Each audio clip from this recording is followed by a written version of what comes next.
everyone, we're going to find the limits of hyperbolic tan of x for when x approaches infinity and when x approaches negative infinity. So I'm going to rewrite my hyperbolic tan as such. So if we're going to write this as the limit as x gets larger and larger or approaches infinity of e to the x minus e to the negative x power divided by e to the x power plus e to the negative x power. Now, to make this simpler, we have all e's of x's, and we have a positive infinity. I also know that my limit as x approaches negative infinity of e to the x is 0, and as x approaches infinity of e to the x is infinity. So what I'm going to do is multiply this by e to the negative x, the numerator and the denominator. So what you're going to get is the limit as x approaches infinity, and when you distribute this, multiply these two, you're going to get 1 minus e to the negative 2x power, divided by, and then you do the same thing with the denominator, you get 1 plus e to the negative 2x power. Now, if you put a large number, remember this is e to the negative 2x is really 1 divided by e to the 2x. So if as this number x gets larger and larger, this part is going to get tend to 0.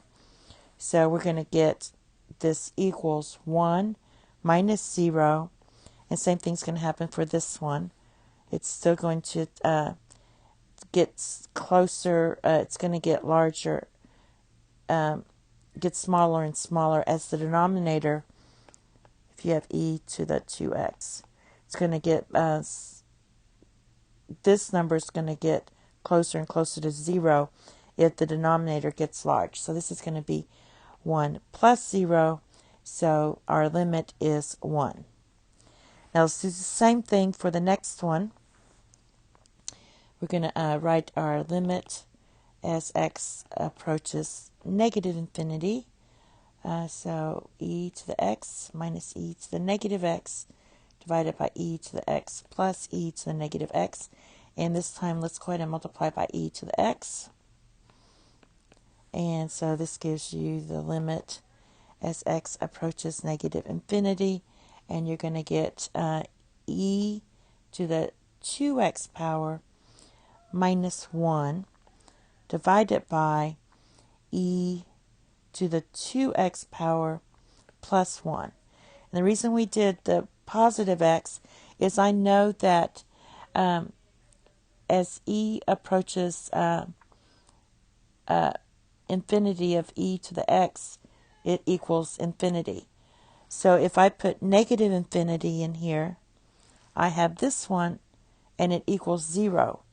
So when you plug in negative infinity into this, you're going to get 0 minus 1. And when you plug it in to this one, evaluate this, you're going to get 0 plus 1. So the limit here is going to equal negative 1. And that's it.